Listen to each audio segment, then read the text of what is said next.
Hello, everyone, and a happy Monday to you. It is a victory Monday for the Steelers and is not a victory Monday for the Penguins. And that's what we're here to talk about on the Post-Gazette Penguins show. I'm Jason Mackey, flying solo here, and I'll actually be flying to Orlando to cover winter meetings, but wrapping up a road trip here in Dallas for the time being. And it was an interesting dressing room. I want to talk about that. I want to talk about this road trip as a whole. The Penguins earned 5 of 6 points. And are actually in a pretty good spot. But reminding guys of that or talking to guys about that after a 3-2 shootout loss to the Dallas Stars, it was probably a waste of time. So when is there a good point? When is there a bad point? That is something I learned over the years of covering hockey. Sometimes you have a good point. Sometimes you score late, you get into overtime or the shootout, and you really had no business doing so. You might lose that extra point, but you get one, you feel pretty good about yourself, or maybe where things are at in a given season, you get a little bit more than you thought and you feel good about yourself. So right now, if you can step back and look at the Penguins, they're in a pretty decent position. All things considered, like if you consider what was expected out of this team at the beginning of the season, at least externally, and look at where they're at, and the type of game they played against the Dallas Stars, all but, the final 2 minutes of regulation, let's say, when Miro Heiskanen scored, and then the shootout overtime, that's obviously not been kind to the Penguins. I believe it is 8 straight now, dating back to last season, the longest in franchise history. Not a good thing when the game goes past regulation, especially not in the shootout. But the Dallas Stars are really good. The Dallas Stars are really good. And also to talk about this road trip, they learned a whole bunch of stuff about themselves. I think some aspects of the team were trending in a positive direction. But again, the overwhelming sentiment from the Penguins dressing room was feeling upset that they left the point on the table, which they certainly did. But we're going to talk about the big picture ramifications of that. This show and other shows, it's brought to you by Fanduel Sportsbook. Check them out at sportsbook.fanduel.com. And the Penguins over-under for a win total this season, over 87.5, that's minus 20. Under 87.5, that's at minus 106. And if you want to look more at win totals, point projections for teams, you can check that out at sportsbook.fanduel.com. So I talked about things being trending in the right direction, or things being in a pretty good place. And so let's start with that. What did we learn on this road trip, or what was reinforced on this road trip that is really good, that works for the Penguins? You can start with special teams. These are in no particular order, but the Penguins' power play, this wasn't a big factor in today's game, but it is a weapon. The Penguins are a good special teams team. You can't deny them that. And very rarely do you see a team get into the playoffs that stinks at special teams. Most of the time, if that's a strength, you're going to be able to rely on it enough. Now, obviously, your 5-on-5 play needs to match, which that's going to take us back to Dallas for the time being. 5-on-5, they were pretty good. They really were. I mean, there were some odd man rushes. I think it was 5-1 in Dallas's favor. There were 2 2-on-1s at the start of the second period. The beginning of the game, Jason Robertson had a really good chance. Tristan Jarry was excellent. Bookmark that because I'll come back to it. But, 5-on-5, responsible stuff in their own zone. The Penguins are performing very well. And again, this is not your average opponent. This isn't like they played the New York Islanders or somebody like that, maybe the Detroit Red Wings. I'm just picking like a random team, midway through the division, even the Columbus Blue Jackets. Like, this is a team, other than the Colorado Avalanche, nobody has been better than the Dallas Stars. The Dallas Stars have a ton of speed. They have a ton of offensive firepower. They're a very good special teams team. Their goaltending has been good. This marks, I believe, the 15th straight game the Stars have not allowed more than 3 goals against. I mean, that is crazy. And the Penguins handled that team. The Penguins went toe-to-toe with that team, and they didn't crumble. They didn't do a bunch of stuff to ruin their own game. We also saw some individual performances. News of the day today, Evgeny Malkin missed the game with an upper body injury. I asked Dan Muse afterward if there's any concern beyond that. No, he's day-to-day.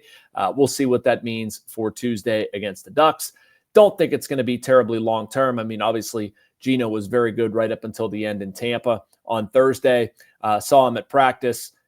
yesterday. He was talking to Sergei Gonchar and was around and, didn't look any worse for wear. But day to day is Gino. They got Justin Brazeau and Noel Acciari back. I thought both of them were pretty good, especially Acciari. Another element of the Penguins game right now that is trending in a positive direction is their fourth line. Connor Dewar scored the first goal. And those guys, I don't know what it is. And this isn't like the be-all, end-all. I'm not propping up the Penguins' chances based entirely on their fourth line. But you know what? Blake Lizotte, Connor Dewar, and Noel Acciari, they're pretty good. I talked to Blake Lizotte and Noel Acciari about that at practice, and both of them sort of talked about, look, we know that we can be responsible in our own zone. We know we're going to get a lot of defensive zone starts against the other team's top line. We grasp what we are. If we can chip in offensively, cool, but we basically want to wear down the opponent, not get scored on. And if we take a defensive zone start and turn things over to the top line in the offensive zone, we've done our job. Well, those guys have done their job. And the Penguins actually have some pretty good balance. I wrote about this going into the road trip. You put the kids together. And I continue to believe in Ben Kindel, Ville Koivunen, and Rutger McGroarty. I know that, score sheet wise, no, it's not what you would want. But if you watch the games, if you watch the chances they're creating, if you watch the way they interact with one another, that's a line you want to keep together. And Dan Muse has done that. The second line was okay.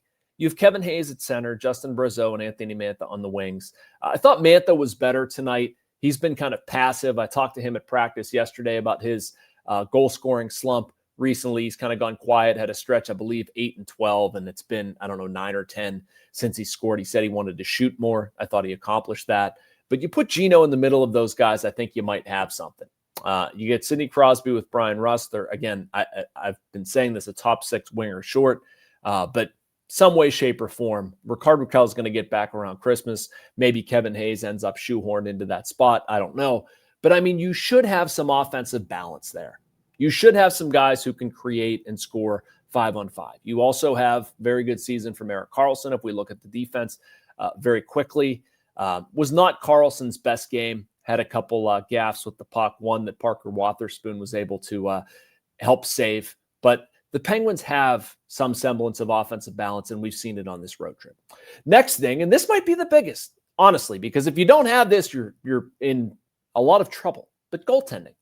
I wrote about Tristan Jarry from Saturday's practice, and I wrote about what this season has been for him. And I was asking Tristan about, getting demoted, and he's back here. And my observations from being around Tristan are that he's in a better place. He's smiling more. He's actually smiling. He's joking with people. He's hanging around. He's not one of those guys that gets into the dressing room and can't wait to get gone. Like, he's just kind of at peace with where things are at. And I don't know, better physically, maybe that he's in a different stage in life. Maybe he feels like, I went down to the American Hockey League. I figured it out. It's not going to get any worse than that, right? I don't know. But I say all that to say the Penguins are in a very good situation goaltending-wise. There's some numbers in my story on Saturday. You can check that out if you haven't looked at it already, post-gazette.com. But Tristan Jarry's number of goals saved above expected is like top 10, top 15 in the NHL right now. It's the best of his career. If you look at where he's doing the most damage, high danger save percentage, 5-on-5, the chances he's facing, the absolute best chances that he has a chance to stop, Tristan Jarry's making those saves. I mean, we saw it one early on. It was a 10-bell save against Jason Robertson in the Stars game. If he doesn't make that, and last year he didn't make that save, things could get out of hand. This could be an entirely different game. But the value of Tristan Jarry has been so large this season. If anything, with Tristan Jarry, another thing I learned on this road trip was I don't know how much longer he's going to be here. Elliot Friedman from Sportsnet was talking about, I think this was on Hockey Night in Canada, talking about the amount of interest that is out there on Tristan Jarry, specifically with the Edmonton Oilers. Now, the Penguins do not want to give up, or they do not want to absorb any money in Tristan Jarry's salary, and they shouldn't. They should be stubborn about this. If anything, Kyle Dubas is in a somewhat of a tricky spot. You have Sergei Murashov basically ready. You have him. You're going to want to bring him up here whenever there's opportunity, but you want to try to maximize the value in an asset in Tristan Jarry. Now, getting the information that I got from the dressing room tonight and seeing how the Penguins felt about this loss, it does take me to a place where I wonder, how's this group going to take to it if you remove Jarry, who's been really, really good? By the way, before tonight, he was 4-1-0 against playoff teams with like a 920 save percentage, 4-2 or 4-1-2, 4-1-1. I can't do math. My brain is fried. No, but he's been really good against playoff teams. He's been really good recently. He's made all the saves you would expect him to make. He's been among their best players. One of the reasons for their strong start, Tristan Jarry, is right up there. But if we look at things that we learned over this road trip, and I'll go back to sort of summarize, but with strong special teams, that was evident early on. Think about the Philly game, even think about the Tampa game. The power play all season has been a threat. The penalty kill has been very good.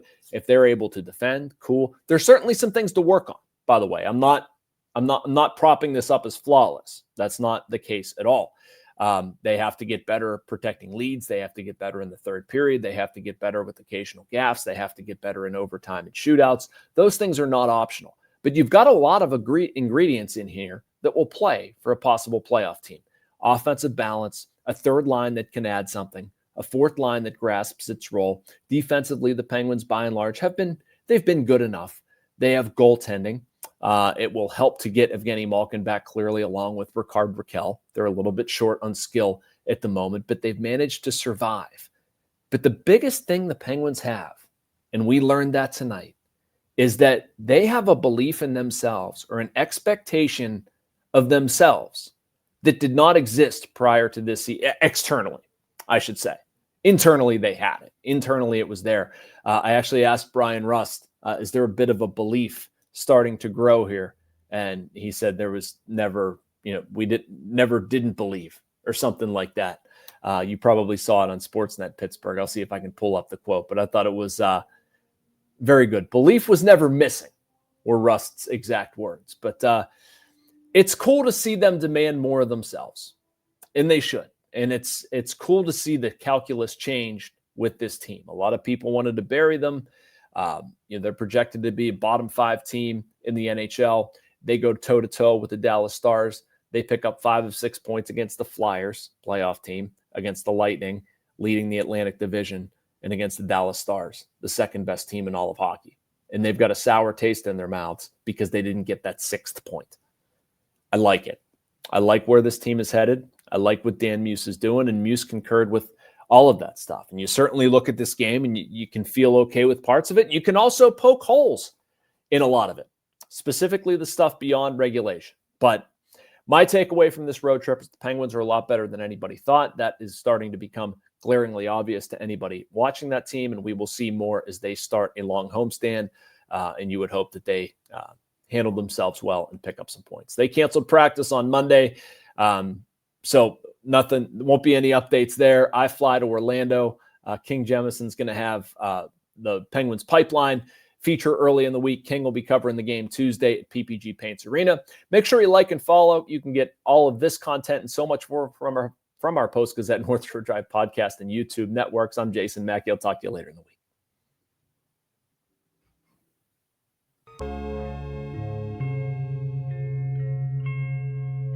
Thank you for checking out this content from Post-Gazette Sports. If you watch this video on YouTube, please like the video and subscribe to our channel.